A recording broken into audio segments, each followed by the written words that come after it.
কিতাবের ভিতরে লেখেন, সন্তান মা অসুস্থ, মা গভীর রাতে ডাক দে বলে, ভাইজি আমার বড় পানি পিপাসা লাগে, এক গ্লাস পানি দাও।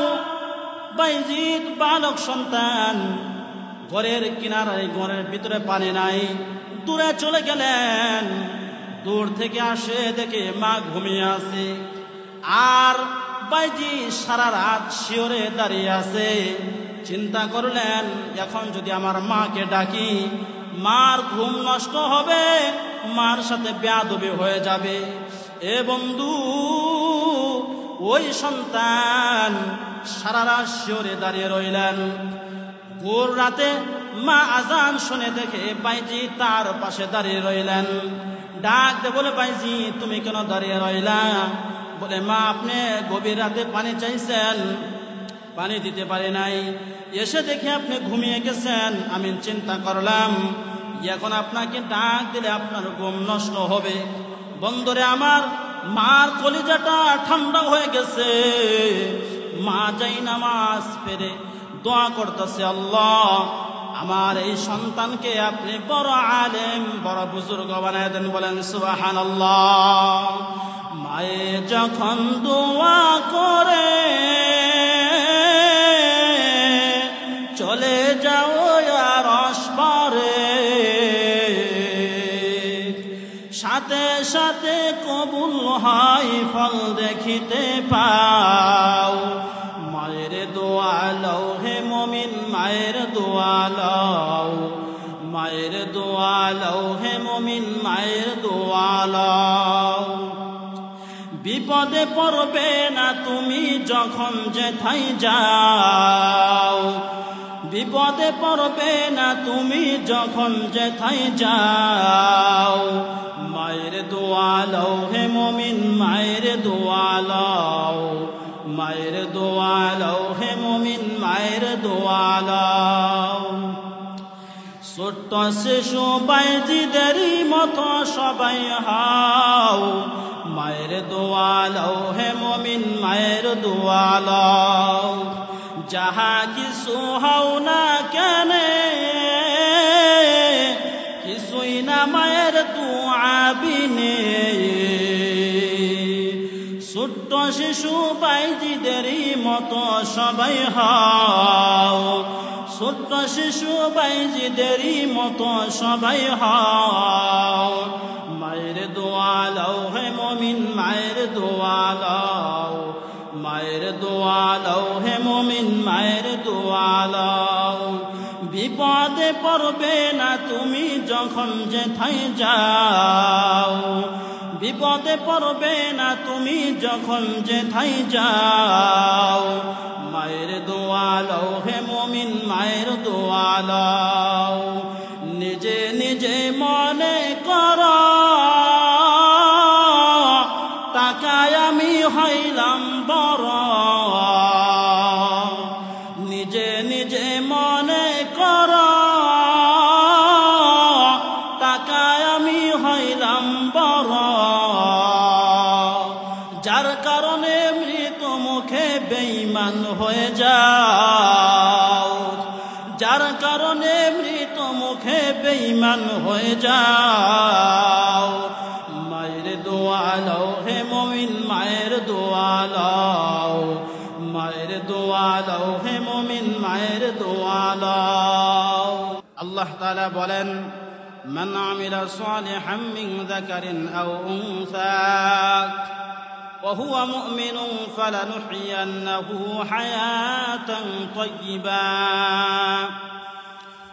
পুরুষ এবং নারীর জন্য, যারা মুমিন পুরুষ এবং নারী ভালো কাজ করবে, রব্বুল আলামিন বলে আমি তাকে উত্তম জীবন দান করব। বলেন সুবহানাল্লাহ।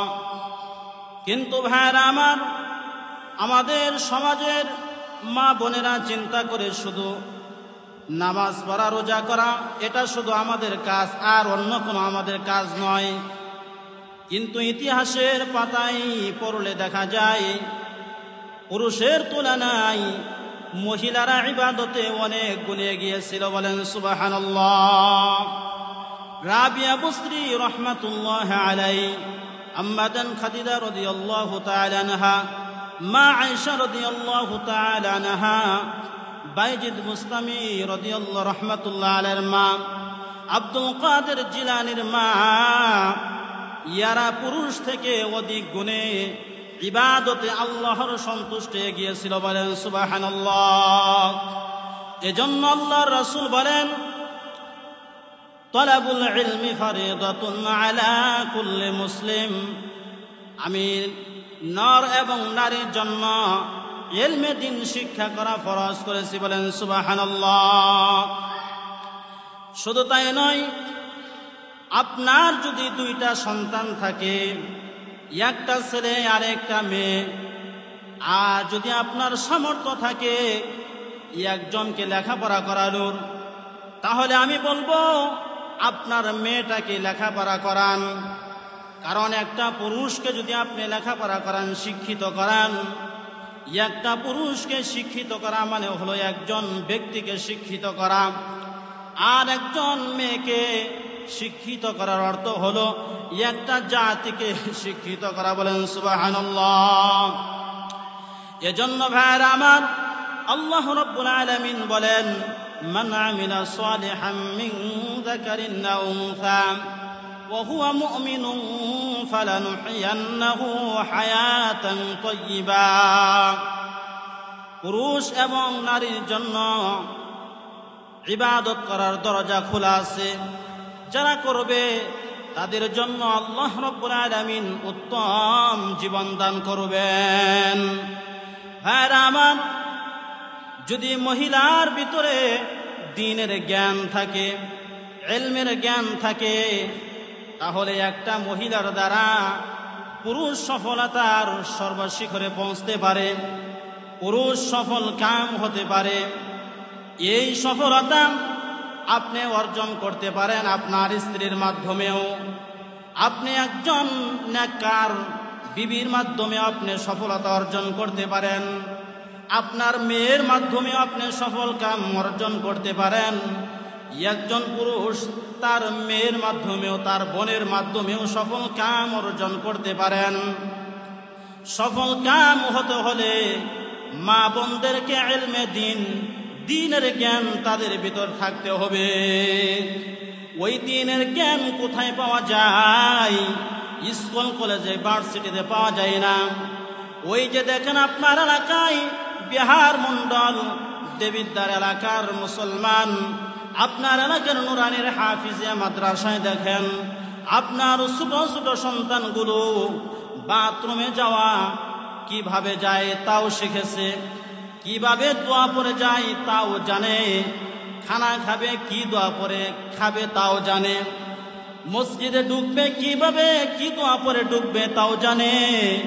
কিন্তু আপনার বয়স 40-50 বছর হয়ে গেছে, আপনার এত ছোট ছোট ইলমগুলো আপনার জানা নাই।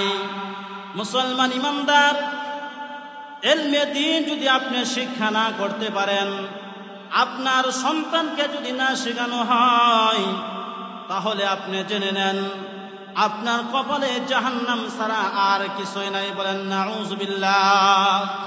মুসলমান ইমানদার, আপনার সন্তানকে যদি আপনি আলেম বানান, হাফেজ বানান, কত মর্যাদা! একজন হাফেজ কোরআন কিয়ামতের ময়দানে জাহান্নামে যাবে এমন 10 জন জাহান্নামী আসামিকে আল্লাহ তাআলা একজন কোরআনের হাফেজকে পারমিশন দিবে, তাকে 10 জন ব্যক্তিকে জান্নাতে যাওয়ার জন্য সুযোগ করে দিবে, বলেন সুবহানাল্লাহ। ও মুসলমান ইমানদার, আপনার 4টা-5টা সন্তান আল্লাহ তাআলা দিলেন, সবগুলো দুনিয়ার লাইনের সফল কাম করাইলেন, ডাক্তার, ইঞ্জিনিয়ার, প্রফেসর সব বানাইলেন। একজন কোরআনের জ্ঞান অর্জন করা এমন একটা সন্তান আপনারও হলো না, আপনি বাবা নামে ব্যর্থ বাবা হয়ে গেলেন। মুসলমান ইমানদার, হাদিস শরীফে পয়গম্বর বলেন, মানুষ যখন মারা যায় যখন ওই লাশটাকে দুনিয়ার মানুষ দৌত করে, ওই লাশ বলতে থাকে, ও দুনিয়ার ভাই, কে তুমি? আমার বন্ধু। আমার শরীর জান কবজ করার সময় আমার শরীর ক্ষত বিক্ষত হয়ে গেছে ভাই, তুমি কে? আমাকে গোসল করাও, আমাকে তোমার নরম হাতটাকে দিয়ে একটু ধরিও, এত জোরে আমার শরীর বলে দিও না, আমারও কষ্ট লাগে। মুসলমান ইমানদার, একটু চিন্তা করে দেখেন, ওই আপনার সন্তানটা, আপনার জানাজা, আপনার যখন মারা যাবেন, আপনার লাশটাকে সুন্নত তরিকায় ধুইতে পারবে কিনা? এমন একটা সন্তান আপনি রেখে যেতে পারলেন কিনা? আপনার সন্তান যদি জানাজা, আপনার সন্তান যদি লাশ দেওয়ার মতো যোগ্যতা অর্জন হয়, আপনার লাশ তখন ডুবে, আপনার বিভিন্ন শরীরের অঙ্গ প্রত্যঙ্গ ডুবে। মুসলমান ইমানদার, কত জানাজা এরকম যখন জান কবজ হয়ে যায়, কত লাশ থেকে এরকম বিশ্রী গন্ধ আসে, কত জান কবজের সময় বান্দা পড়সা পায়খানা করে ফেলে। ওই খারাপ একটা অবস্থাতেও যদি আপনার সন্তান আপনার লাশটাকে ধোয়া, কিন্তু এই কথা দুনিয়ার কাউকে আপনার সন্তান বলবে না, কিন্তু দুনিয়ার অন্য কোনো মানুষ যদি ধয়, তাহলে চিন্তা করা যায় এই কথাটা দুনিয়ার অন্য মানুষও জানতে পারে।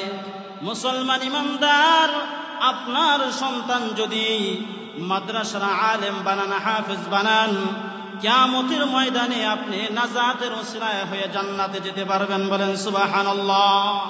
মুসলমান ইমানদার, মুর্দাকে যখন সামনে নিয়ে ইমাম সাহেব যখন জানাজা নামাজ পড়াবে, অন্য একটা হুজুরের চোখে ওই পরিমাণ পানি আসবে না, যতটুকু পানি আসবে আপনার সন্তানকে যদি আপনি যোগ্য সন্তান বান্দা জানাজা নামাজ পড়াবার মতো যদি যোগ্যতা অর্জন হয়, এমন সন্তান যদি রেখে যেতে পারেন, ওই সন্তান যখন আপনার জানাজার সামনে দাঁড়াবে, আল্লাহ তাআলা ওই জানাজার উসিলায়, ওই সন্তানের উসিলায় আপনাকে মাফ করে দিতে পারে, বলেন ঠিক কিনা?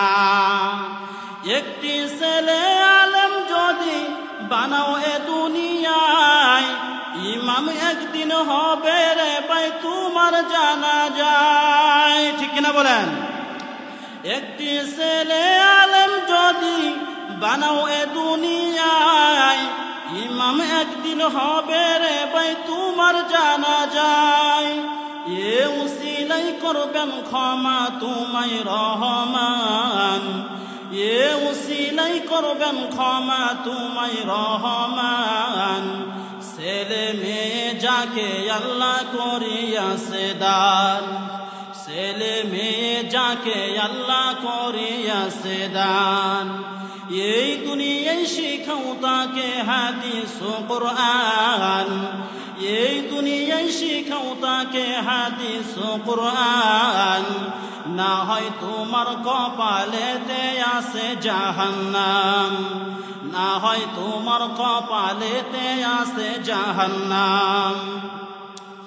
একটি ছেলে আলেম যদি বানাও এ দুনিয়ায়, ইমাম একদিন হবে রে ভাই তোমার জানাজায়, এ উসিলাই করবেন ক্ষমা তোমায় রহমান, এ উসিলাই করবেন ক্ষমা তোমায় রহমান, ছেলে মেয়ে যাকে আল্লাহ করিয়াছে দান, এই দুনিয়ায় শিখাও তাকে হাদিস ও কুরআন, এই দুনিয়ায় শিখাও তাকে হাদিস ও কুরআন, না হয় তোমার কপালেতে আছে জাহান্নাম।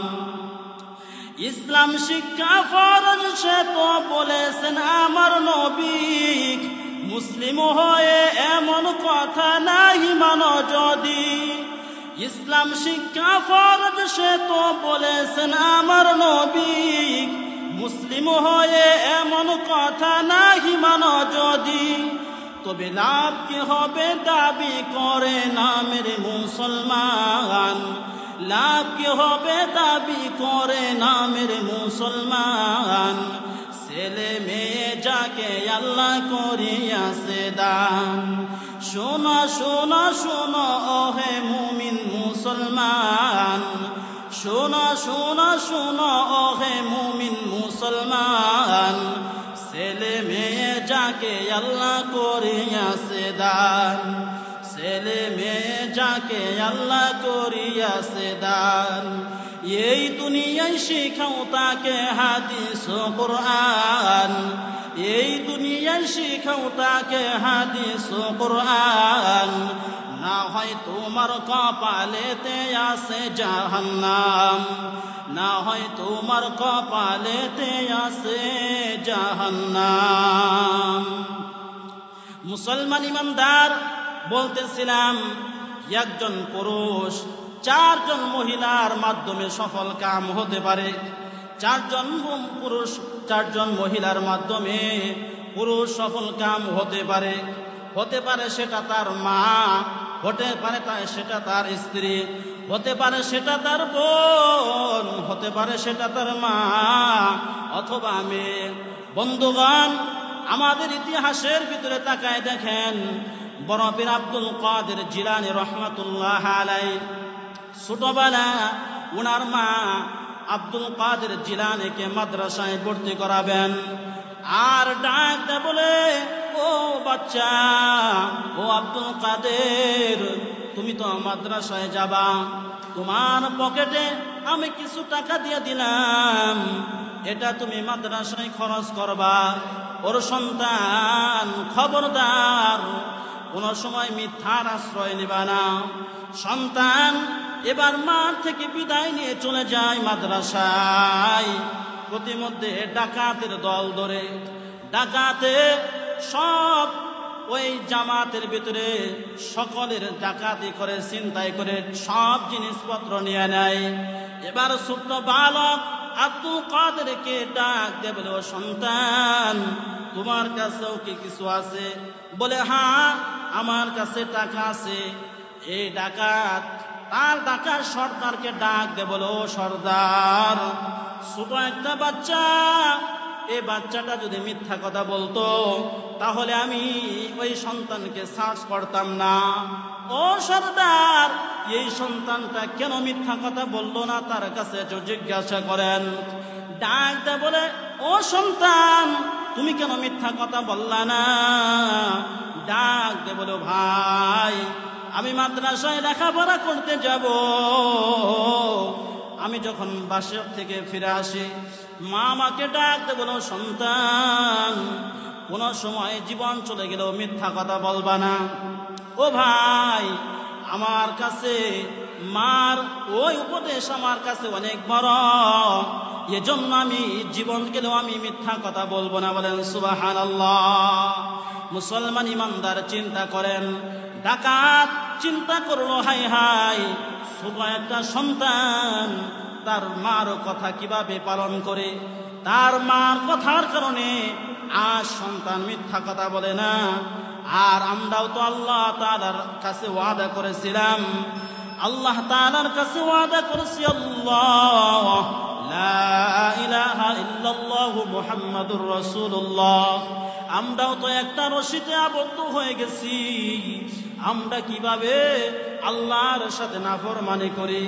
ও মুসলমান ইমানদার, ছোট্ট বালক আব্দুল কাদের জিলানের কারণে ওই ডাকাত দল তওবা করে খাঁটি মুসলমান হয়ে আল্লাহর ওলিতে পরিণত হয়েছে। বলেন সুবহানাল্লাহ। চিননি চিননি চিননি ডাকাত দল, উনি হলেন হযরত আব্দুল কাদের জিলানী। চিননি চিননি ডাকাত ভাই, চিননি, উনি হলেন হযরত আব্দুল কাদের জিলানী, উনি হলেন হযরত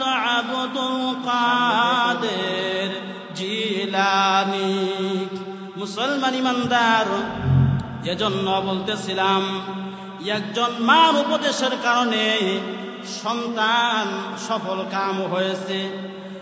ডাকাত দল মিথ্যার আশ্রয় না নিয়ে ডাকাত দল ভালো মানুষে পরিণত হয়ে গেছে।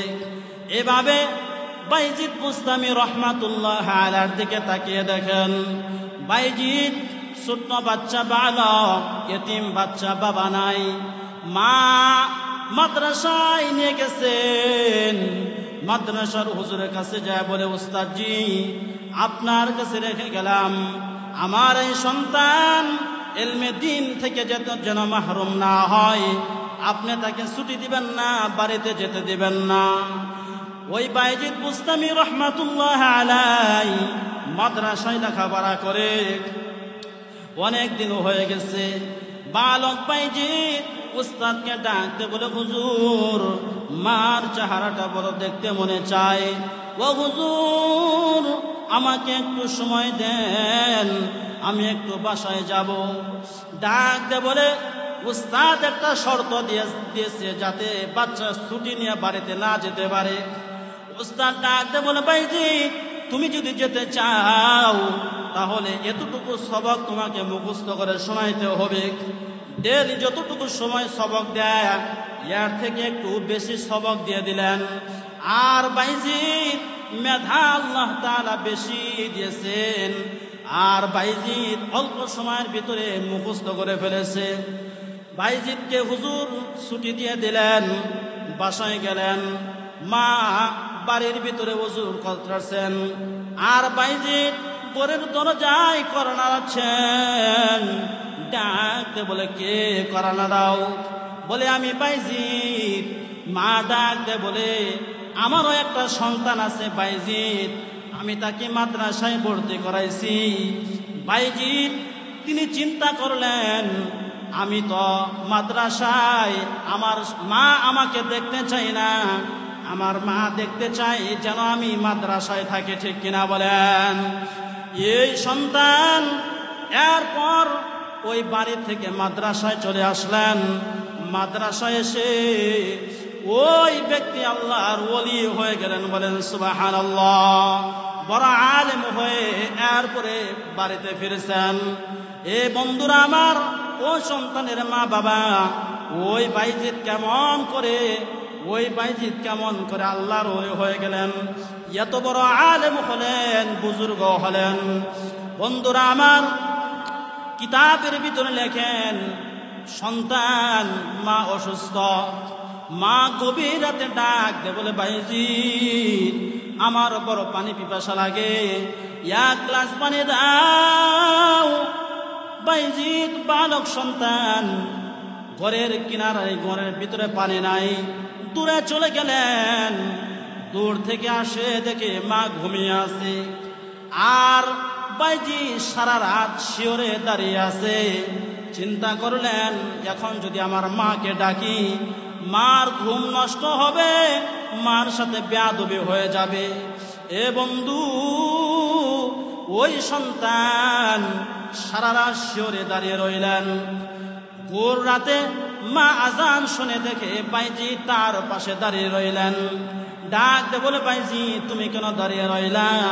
বলে, মা আপনি গভীর রাতে পানি চাইছেন, পানি দিতে পারি নাই, এসে দেখে আপনি ঘুমিয়ে গেছেন। আমি চিন্তা করলাম এখন আপনাকে ডাক দিলে আপনার ঘুম নষ্ট হবে। বন্ধুরে আমার, মার কলিজাটা ঠান্ডা হয়ে গেছে। মা যাই নামাজ পড়ে দোয়া করতেছে, আল্লাহ আমার এই সন্তানকে আপনি বড় আলেম, বড় বুজুর্গ বানায় দেন, বলেন সুবহানাল্লাহ। মায়ে যখন দোয়া করে চলে যাও আর আসবারে, সাথে সাথে কবুল হয়, ফল দেখিতে পাও। মায়ের দোয়া লও হে মুমিন, মায়ের দোয়া লও, মায়ের দোয়া লও হে মুমিন, মায়ের দোয়া লও। বিপদে পড়বে না তুমি যখন যেথায় যাও, বিপদে পড়বে না তুমি যখন যেথায় যাও। মায়ের দোয়া লও হে মুমিন, মায়ের দোয়া লও, মায়ের দোয়া লও হে মুমিন, মায়ের দোয়া লও।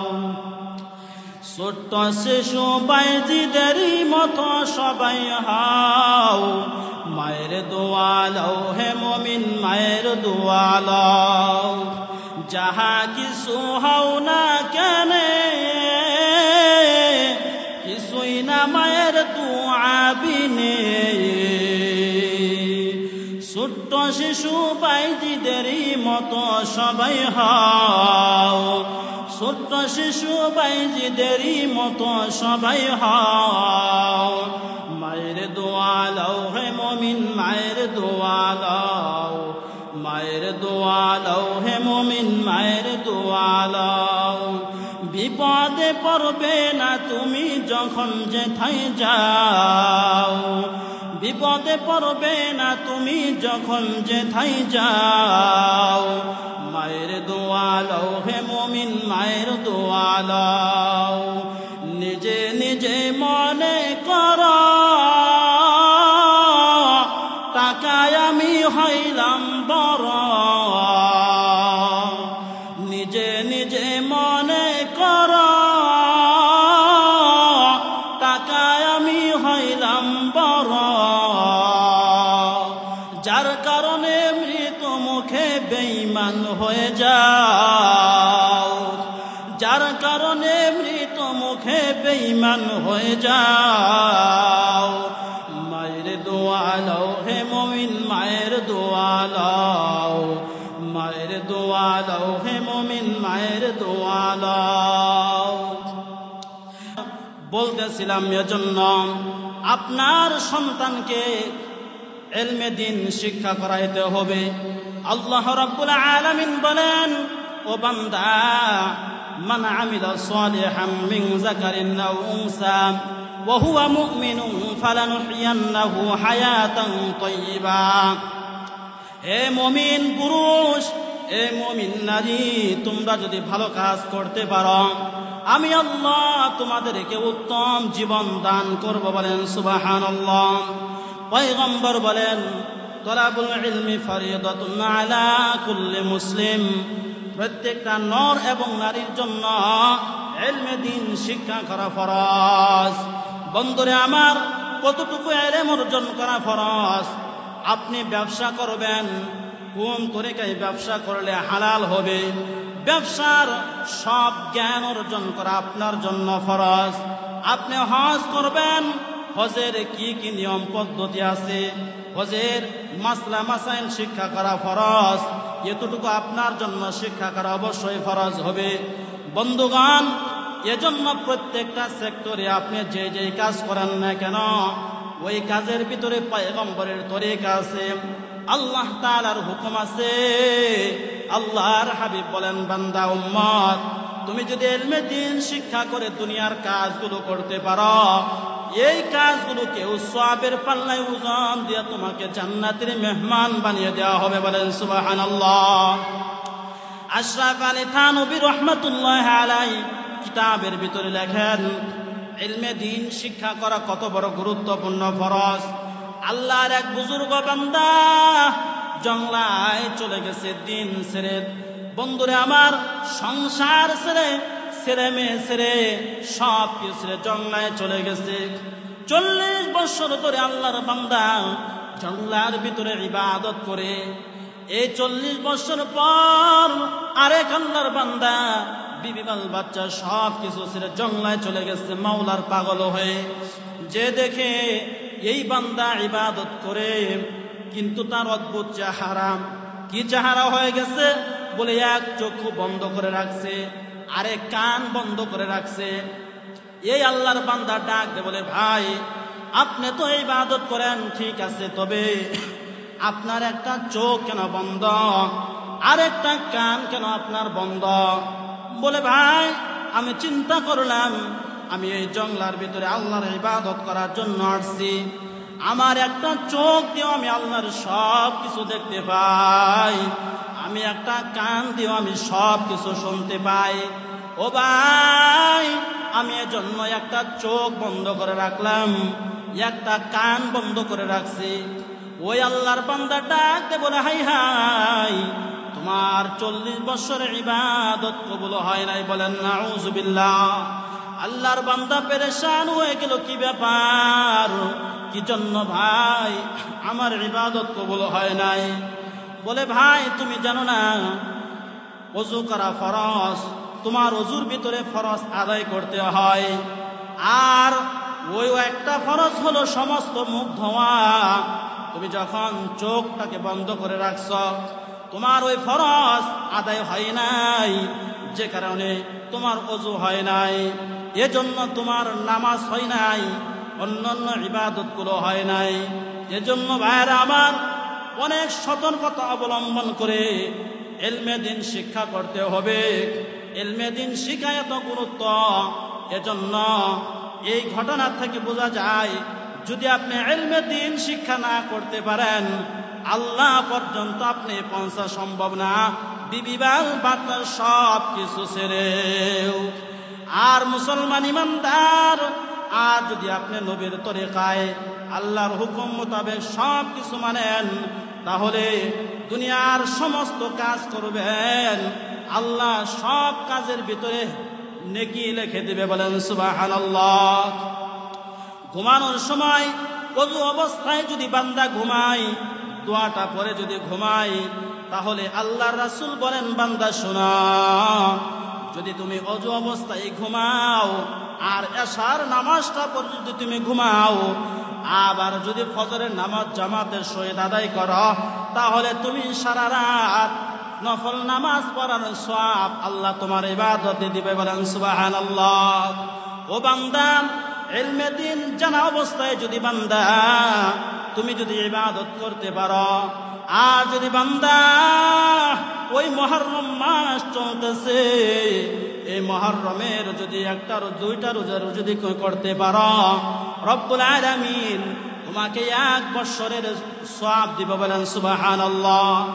আর যদি বান্দা আরাফার দিনের 9 তারিখের একটা রোজা রাখতে পারো, পয়গম্বর বলে, বান্দা তোমাকে 2 বছরের ইবাদতের সওয়াব আল্লাহ তাআলা দিবে। বলেন সুবহানাল্লাহ। ও বন্ধু, ইলম জেনে যদি ইবাদত করা যায়, আর বান্দা যদি রমজান মাসের একটা রাত্রি, শবে কদরের রাত্রিটা যদি বান্দা ইবাদত করতে পারো, 83 বছর 4 মাসের সওয়াব বান্দা এক রাতেই তুমি হাসিল করতে পারবা। বলেন সুবহানাল্লাহ। ও বন্ধু, আমার আপনার পয়গম্বর মেরাজের রাত্রি থেকে আসিয়া পয়গম্বর চিন্তায় পড়ে গেলেন। আর আল্লাহ ডাকতে বলে, হাবিব আপনি কেন চিন্তায় পড়ে গেলেন?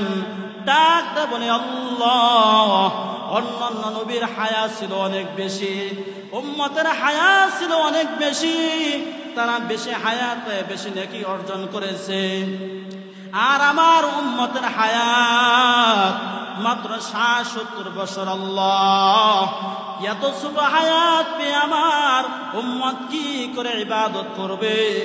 পয়গম্বরকে সুসংবাদ শোনায় দেও গো পয়গম্বর, আপনার উম্মতকে জানিয়ে দেন, আপনাকে মেরাজের রাত্রিতে 50 ওয়াক্ত নামাজ আমি আল্লাহ দিয়েছিলাম।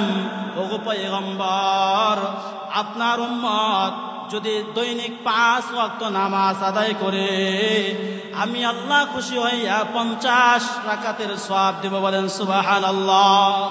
ও গো পয়গম্বর, আপনার উম্মতকে জানিয়ে দেন, আপনার উম্মত যদি শবে কদরের একটা রাত্রি ইবাদত করে, আমি আল্লাহ 1000 মাসের সওয়াব আমি আপনার উম্মতকে দিয়ে দেব। বলেন সুবহানাল্লাহ। ও মুসলমান ইমানদার, আজ হায়াত পেয়ে হায়াতের মূল্যায়ন করি না, অথচ পয়গম্বর নূহ আলাইহিস সালাতু ওয়াস সালামের জামানায় আল্লাহর এক বান্দি বুড়ি মানুষ, ওই মা নূহ নবীকে জিজ্ঞাসা করে, ওগো পয়গম্বর, আমি কান্না করি, আমি অস্থির, আমার জন্য দোয়া করেন। বলে, আপনার কি হয়েছে? বলে, আমার সন্তানগুলো অকালে মৃত্যুবরণ করে। বলে, কতটুকু বয়স হলে আপনার সন্তানগুলো মৃত্যুবরণ করে? বলে কোন সন্তান 200 বছর, কোন সন্তান 300 বছর হলে মৃত্যুবরণ করে। চিন্তা করছেন, 200-300 বছর হায়াত পেয়েছে, এ সময় মৃত্যুবরণ করলে বলে অকালে মৃত্যুবরণ করেছে।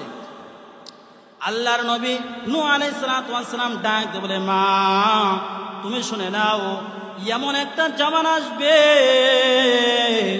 যেই জামানার উম্মতের হায়াত মাত্র 60 থেকে 70 বছর হবে। ওই মহিলা ডাক দিয়ে বলে, ওগো পয়গম্বর, তারা কি বড় হবে না? তারা কি বিবাহ শাদী করবে না? তারা কি ঘর বাড়ি করবে না? বলে তারা সব করবে, তারা বড় বড় অট্টালিকা করবে, তারা বিবাহ করবে, বাচ্চা হবে, সন্তান হবে। বলে আমার যদি ওই সময় আমার যদি জন্ম হইতো গো পয়গম্বর, আমি একটা সাজদা দিয়ে আমার গোটা দুনিয়ার জিন্দেগির সময় আমি কাটিয়ে দিতাম। বলেন সুবহানাল্লাহ। এত বড় এই নেকির অর্জন এই উম্মতের জন্য আল্লাহ তাআলা অনেক নেকির মাধ্যম করে দিয়েছে। আর আমার আল্লাহ রাব্বুল আলামিন ডাক দিয়ে বলে, শোনো, দুনিয়াতে মানুষ কত কাজ করে লসে পড়ে যায়, ঠকে যায়, মানুষের ধোঁকায় পড়ে যায়। আমার আল্লাহ ডাক দিয়ে বলে, ও দুনিয়ার উম্মত, ও আমার বান্দা, শোনো, তোমরা এমন একটা ব্যবসা করো যেই ব্যবসার ভিতরে লস হবে না। এমন একটা ব্যবসা করো যে ব্যবসার ভিতরে লস হবে না। বলে কি ব্যবসা?